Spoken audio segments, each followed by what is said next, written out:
Hey guys, welcome back. My name's Arden, and today we are talking about Catwoman 25. For those of you joining us from my last couple of reviews, we've been kind of catching up with the Bat family and where they're at in the wake of the Joker War.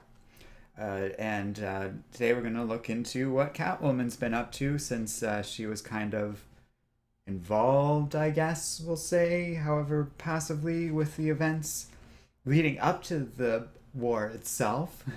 But largely, as we've seen in the pages of Batman, she's been sitting on the sidelines in Penguin's safe house up until this issue. This issue is a very charming little piece that I can pretty much summarize in one go. Uh, we basically are focusing on Selina orchestrating this big heist to seize the Wayne fortune along with Riddler and the Penguin. I'll get into how all that's resolved in a little bit, but suffice to say, I was thoroughly entertained. This particular issue of Catwoman showcases a new creative team, Ram 5, who we reviewed before, along with Fernando Blanco, FCO Placencia, who we've done, he does the coloring here, Tom Napolitano does lettering. So a familiar group. Joel Jones does that awesome cover with Kirby dots aplenty and fun focus on our main three characters in this issue. It's a enjoyable little read with like it's always pretty fun usually to have the Riddler and the Penguin in the story, especially one that's not involving Batman and just sort of this unconventional little adventure like this.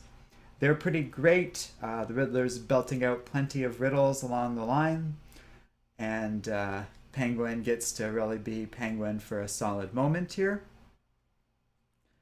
It's to give us a sense of what we might expect out of this new creative team, who presumably are going to take over for Catwoman.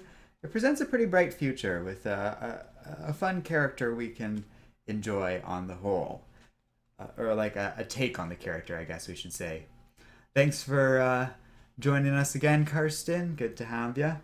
So let's get into what happens in the book a little bit. We jump around in some very awesome, like the thing about Placencia and who's the actual artist? What's his Blanco. They really give us a vivid experience, and there's like these flashbacks to Catwoman, or I guess more specifically Selina, doing this performance with a live tiger. Hello, Lou Tyson. Thanks for joining us. And then we cut to the present, and she's talks about how she's broken out of the safe house. Actually, that happened in Batman '99. She broke out of the safe house with Penguin and the Riddler, and now they're at this financial building where they're staging this break-in. Riddler's working the tech, breaking down the security arm. Penguin's got armed goons staging a sort of attack outside to cause a distraction against a bunch of the Joker's enemies. And Catwoman's doing her thing on the inside, breaking in.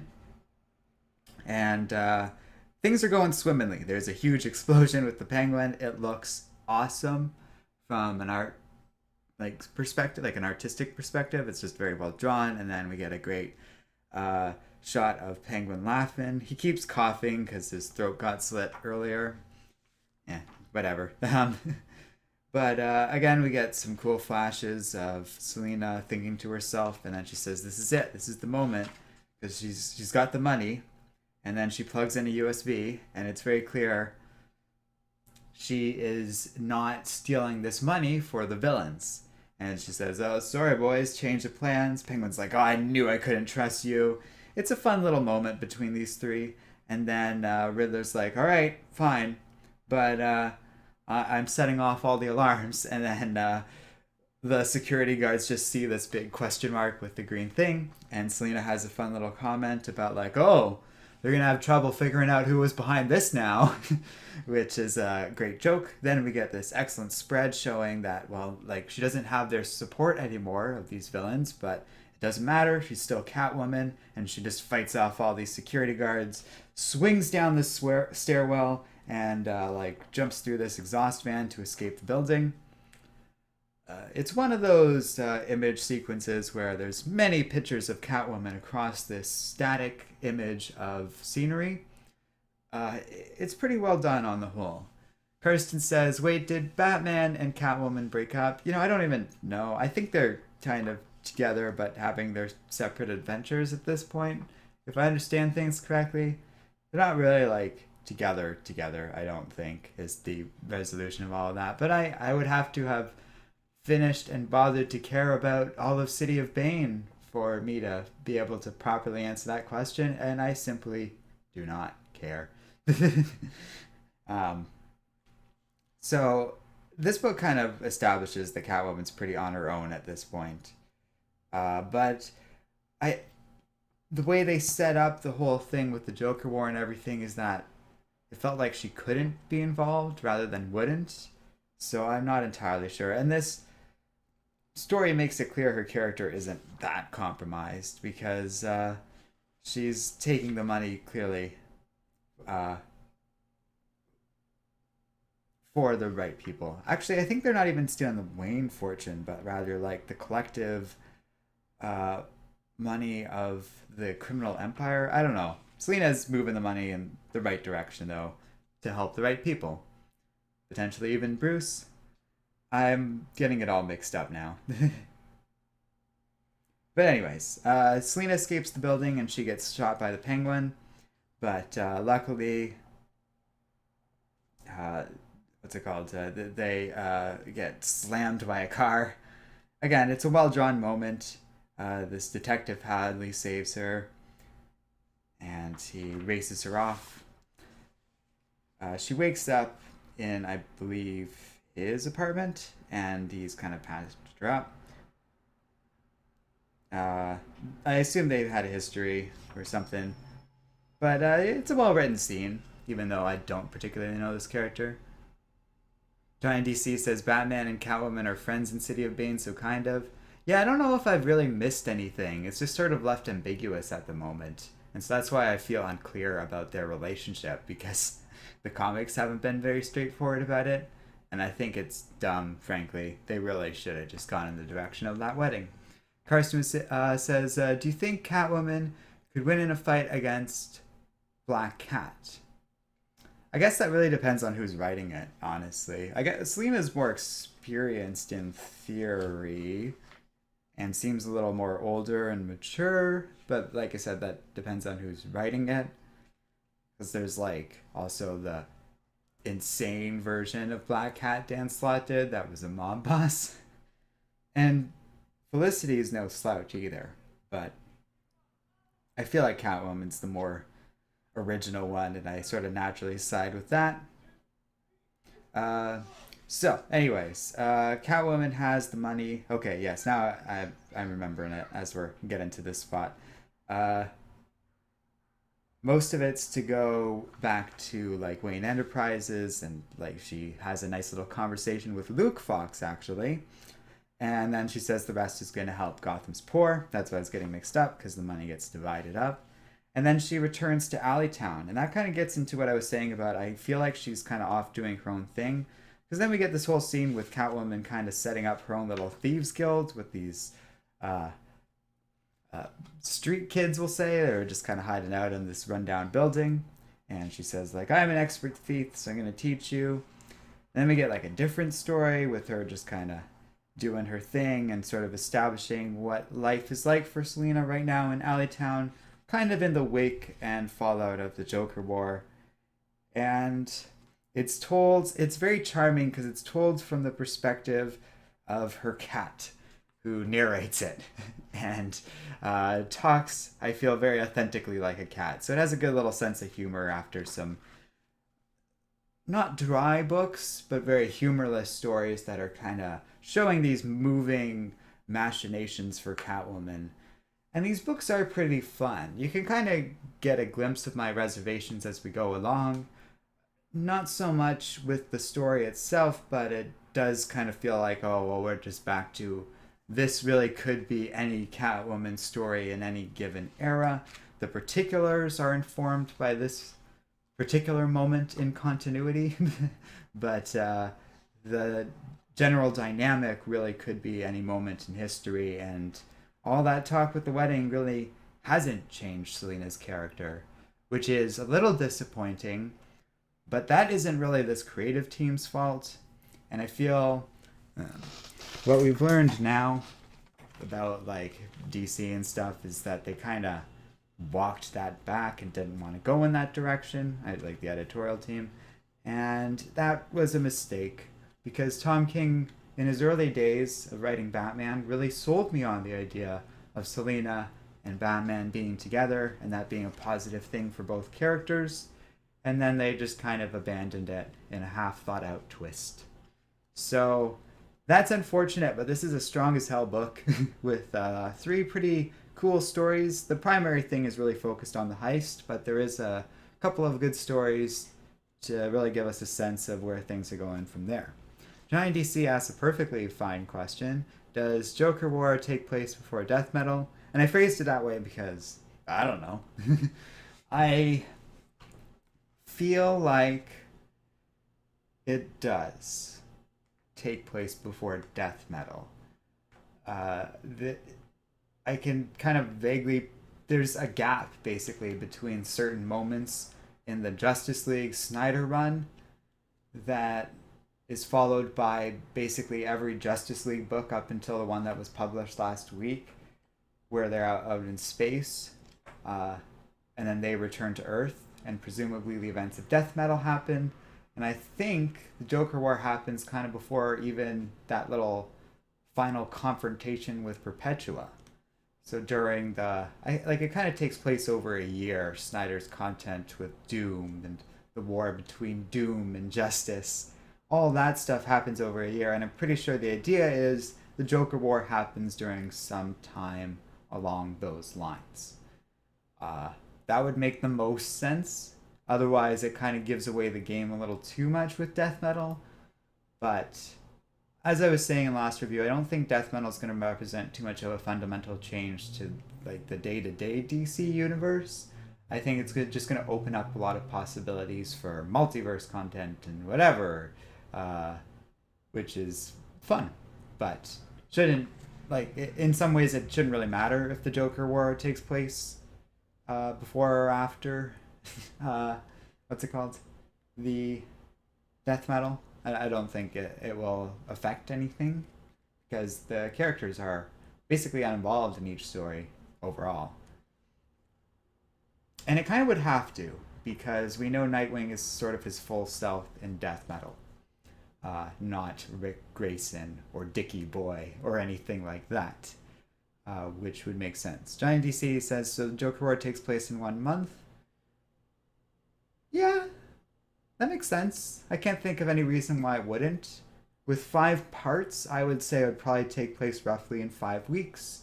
Each issue really doesn't take place over that long a period of time of the Joker War. But theoretically, all that build up and all of the Joker's plans and stuff, well, that must have taken a while.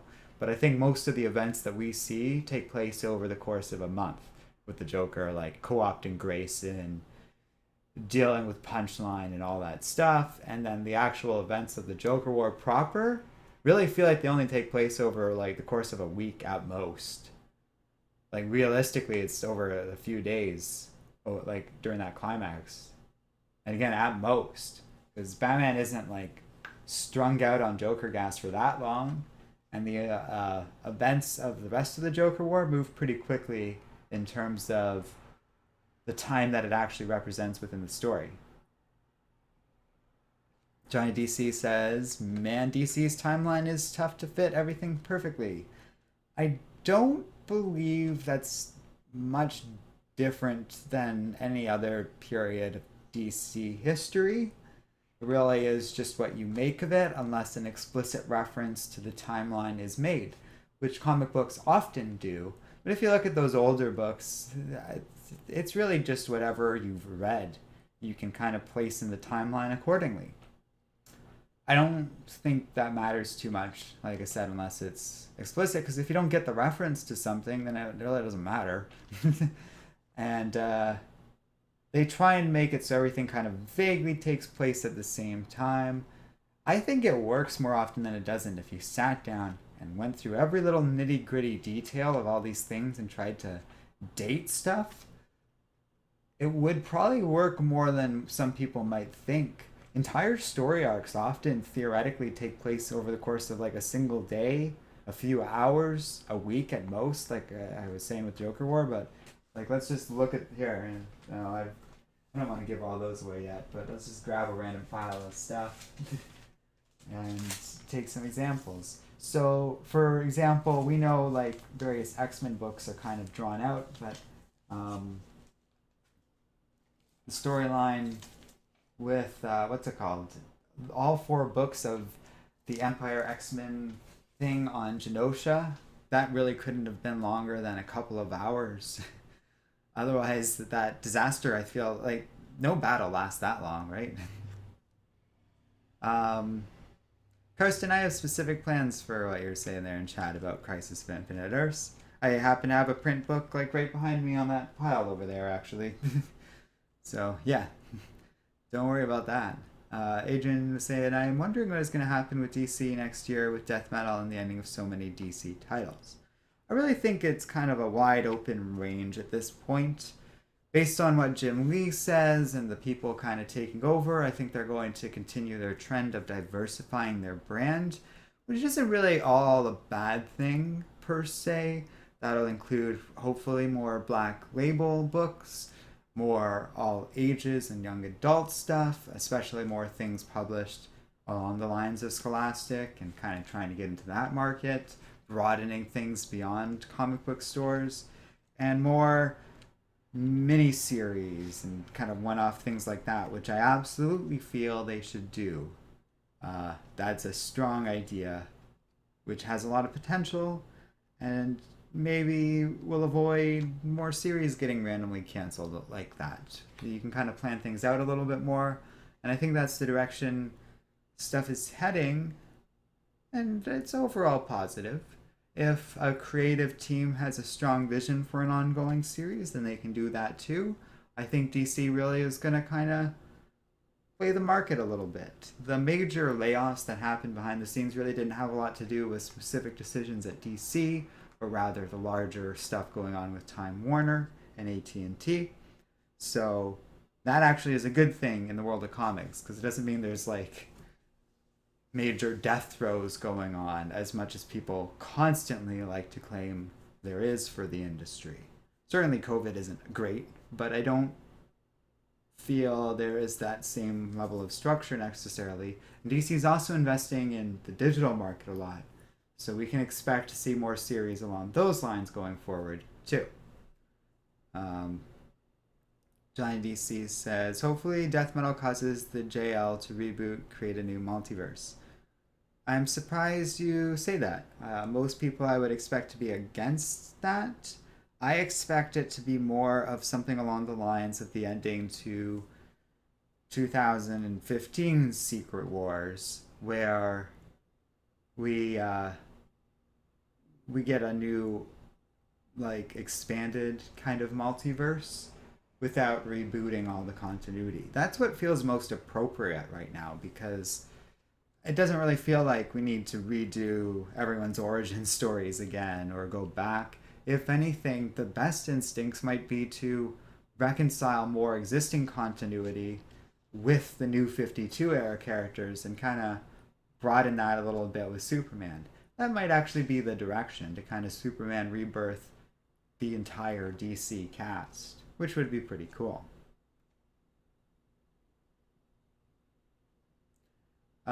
Adrian was saying I've not gotten the Wildcats title that was supposed to happen. I don't really know much about that. I don't think I've really seen that. But weird experimental stuff like that with like the Hanna-Barbera cartoons and those sort of things are also a pretty positive direction and idea for DC Comics to make more content and try out different things. I would say so far in 2020 they've done an okay job with that, but I would like to see more of it, and I would also like to see more new talent like what we got here in Catwoman 25 and in a lot of the Black Label books, in fact, giving lesser known writers and artists a chance to really shine in the mainstream spotlight of DC would be very cool, as opposed to relying on Tom King, Bendis, uh, all those other mainline writers that we like Snyder. That we've kind of become over reliant on in the world of DC. It gets boring to see those same writers' names over and over again. So,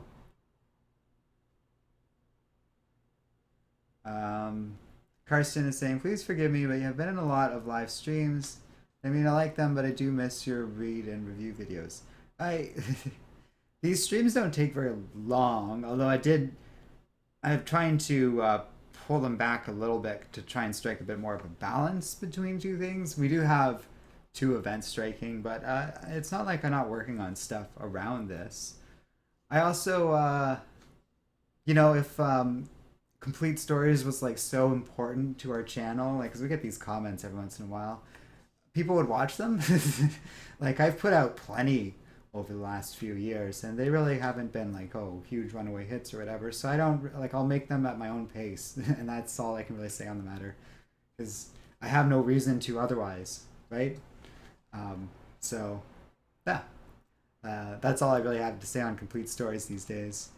They're just part of the cycle with everything else I like to work on. And right now I'm working on something different. Adrian says Wildstorm titles were being brought back for different runs. Wildcats was supposed to happen but didn't. I remember seeing that solicitation.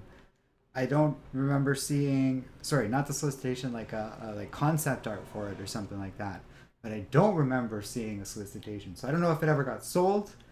I did lose track of a lot of books and series over the like extreme levels of lockdown and pandemic when no books were being produced. So I'm not entirely sure where it corresponds to that or if it happened at some point during then. I did miss some books while that happened, kind of before and after, before I kind of got a good system for getting these books again. Ryan McCarthy says, have you seen the DC movie Justice League Dark Apocalypse War? Your thoughts? I have. We have talked about that on stream before, but I don't think I did a review video of it. But I quite liked it. I thought it was a lot stronger than some of the average DC movies of late. I recently watched for the first time that Gotham by Gaslight animated movie, and I found that very standard in the world of DC animated films, where they kind of do a faithful adaptation of the comics. They're all pretty standard in their animation of being like a specific level of quality, kind of an improved version of their 90s cartoons. And they're all pretty standard or unsurprising stories. But Apocalypse War felt like a step above that. They were willing to go for a little more brutality and teeth. They really had some imagination when it came to like this dark side conquered Earth that I quite appreciated. It focused on fun characters, and I thought it was a strong movie on the whole. I would definitely recommend it. It's one of the better DC animated movies I've seen in some time, and it kind of leaves open this sort of new era for these type of movies, which I'm curious about. I think they've since put out a new superhero. Yeah, oh, I think I'm looking at it right now. Yeah, Superman, Man of Tomorrow. I haven't seen that, but it makes me curious where they're going from there. Now I'm kind of curious who voices it, but I don't see. Oh, Darren Cross and Zachary Quinto. That's kind of interesting. Wonder who Quinto plays. Anyhow, Adrian Benningfield. I'll have to check that out because I'm always curious how those DC animated movies go. Adrian Benningfield is saying, I hope DC keeps up with the animated movies like the one I didn't. The one I didn't like was Batman Ninja. I find they kind of come and go. Adrian says there's a Deathstroke and Red Sun movie. I really haven't seen them all of late, but I do check them out once in a while. A lot of them kind of fall along the lines of that Gotham by Gaslight kind of movie I was talking about, where they're very standard, I find, and there aren't a ton of recent ones I'd recommend. The Red Sun one I haven't seen. I've been very curious about that, but I have seen a couple other ones that are recent. I've definitely seen Flashpoint Paradox, Kirsten. I feel like that one goes way back. And I've seen quite a few others. Oh, if you're asking if I know how it pays off to Apocalypse War, it very much does, and that's kind of cool because it kind of comes full circle. I've seen a good amount of those movies. Just some of the more recent ones I've skipped out on, um, including some of those ones mentioned there. But yeah, so I guess we'll leave it at that. But yes, I do have more reviews coming, and yeah, I don't want to be down on complete stories or whatever. Oh, Angel the Nomad was saying Man of Tomorrow was good. I'll have to check that out. It did come out pretty recently. Like the comics are still advertising for it. So I'm sure it's widely available at this point. I'll have to look into where I'll get that. But I'll let you guys know what I think of that. And yes, for those wanting stuff beyond the live reviews, because it has been a lot of that lately, you should know part of it is just I've been too busy for little else. But like because I'm even behind on these. But I have been kind of steadily working on something around that. It's just required a lot of background work to get going. And I'm kind of on the other side of that. And there should be some more content coming forward after that. I think it is just a matter of finding a good rhythm. It's just somehow these books got away from me, and then yeah, just there was some delays, so it's really just become a lot of live reviews lately, and that's all really Joey and I can afford to do right now. The good side of that is we can stay caught up on things because while we would have produced videos around it, I don't really know what they would be. And we wouldn't have been able to stay caught up on Empire or Death Metal or all of these other stuff. That's why I kind of started doing these live reviews and spreading them out into little ones like issue by issue is by far the easiest for me, as opposed to me being on here for like 3 hours at a time. So that's kind of been the good balance. Ian Charles was saying a bit off balance, but I love to see the return of Super Sons, but this time with their fathers. Superman and Batman try to rebuild their relationships with their sons. Wow. Okay. Because I was going to say when I was reading the first half of your comment, they've kind of ruined Super Sons just because Damien's fallen off the deep end and John's all grown up significantly and is now older than Damien. But what you just described there sounds totally awesome and is something they should do. It expands the cast and changes it. Super Sons was cool because it involved Batman and Superman quite a bit on occasion, which I liked as well. Ryan McCarthy says, do you think Mad Jim Jasper will show up in X of Swords? Hickman is really good at world building. I think so, because I believe I saw him in one of the preview things for X of Swords. So I expect that. We'll talk more about X of Swords in a little bit. But next up, we have another DC title to talk about. We're going to get into Death Metal. And I have some thoughts. So stay tuned for that. Thanks for watching, everybody. Thanks a lot for everyone participating in chat. It was fun to talk and stuff. Karsten, I don't know, you were apologetic earlier. Don't feel bad about asking about that stuff. I just wanted to be pretty transparent about where I was at these days. And I say that because we have like a complete story full of new and awesome like complete stories, or newish, and they really just don't have the same traffic that we used to get for them. And I found there's more success in doing different projects and other things, or even these live reviews, which says a lot compared to the amount of work that goes into one project over another. So yeah. I think it's good to talk about that stuff sometimes because people will ask about it, and someone will inevitably ask about it again in the future. But don't worry, complete stories aren't gone or anything like that. Eventually life will get normal for Joey again, and that's pretty much all he's really focused on at the moment. So and he's working on Thor, so talk about a good series to have it coming for. But like Karsten mentioned Crisis of Infinite Earths, like there's concrete plans for that story specifically already in place. So yeah, don't worry about that too much. Stay tuned for that, guys, and we'll see you next time here on Comic Island.